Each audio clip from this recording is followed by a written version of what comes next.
Welcome to the Crazy Angels podcast. I'm joined by Pascal Dennis and David Logan. Hi, guys. Hey. How y'all doing? Hello. Today we want to continue to talk about a song from the upcoming album, which is about the so-called Victim Olympics. And this song is called I'm a Victim Too.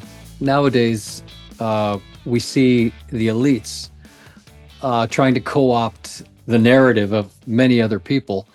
And one of the narratives is victimology. So to gain prestige in many cultures, you have to be the greatest victim of all. So our elites have picked that up and are claiming to be victims too. And they claim solidarity with victims around the world, et cetera, as a way of signaling virtue and gaining regard and esteem.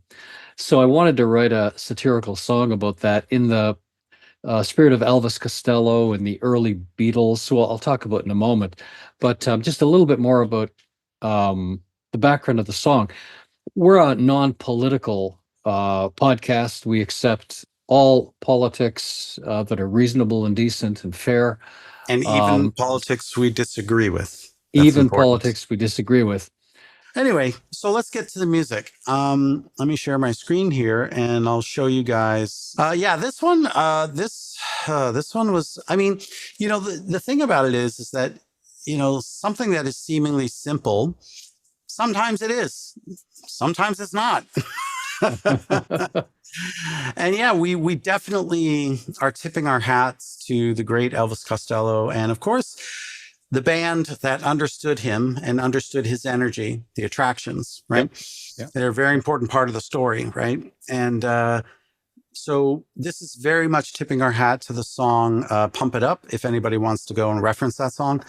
And anyway, also, if I may add, back in the USSR, the Beatles song, one of my favorites, I was channeling that one.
This one was a doozy.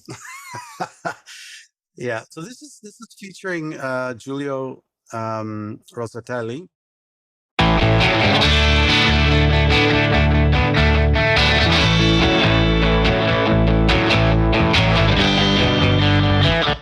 Classic rock guitar tones. So that was not terribly challenging. The bass also, a little bit of drive on the bass, but it's the live touch, right?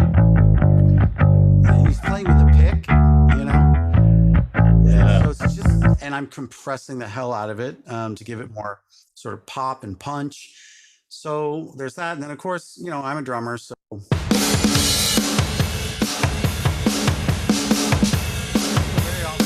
I have this electronic pad with a kick pedal, and so I'll very often play drums live, but with these amazing samples. So if you just listen to bass, guitar, and drums,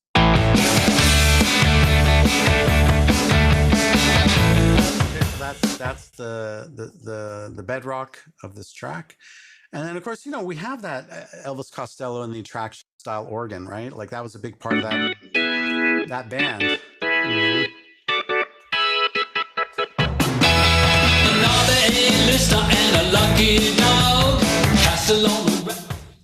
So then, of course, Pascal doing his vocal magic, like always.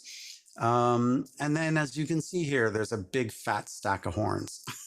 So This is Jeffrey Simper, and he's our guy in San Luis, Missouri, in the United States. And he and I have been working together now for over a year on various Pascal projects, and so he's really come to understand, what I come to expect.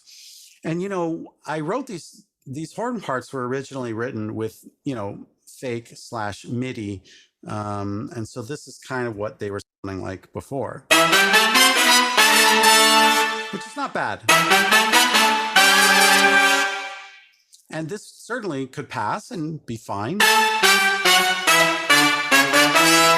But I want the dirt. I gotta have my dirty, nasty, kind of gnarly that only he can do. So.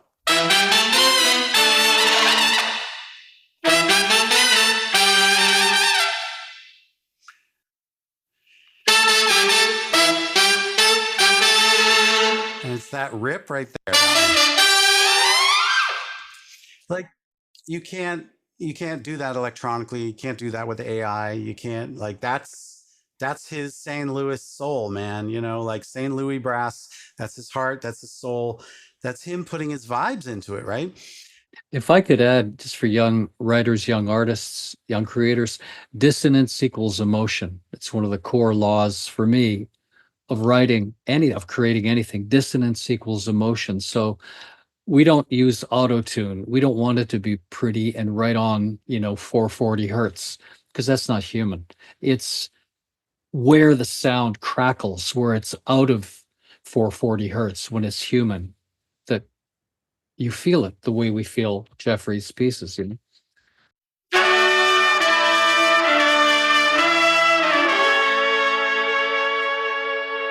didn't even write that ending. I wrote all this stuff and I literally forgot to write an outro. And you see, this is the thing. Like, we all collectively have each other's back, right? Like, he's like, oh, he didn't write an ending. I better fill that out, man. And I didn't ask him to do it. I didn't write the ending.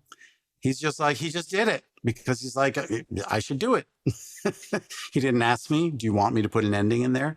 He just did it because he knows that I'm a producer and producers love options. So he put a little ending in for me and I love it. I used it. Well, I'll add to that as well. So as I write the song, I think of it as the banks of the river, and we're going in a certain direction. In this case, it's a 1960s pop feel, cheeky, satirical, Elvis Costello. Those are the banks of the river. These are the lyrics in the chorus. Now go. I trust you all to do it. Why did we engage such great people if we're not going to let them do their thing, right?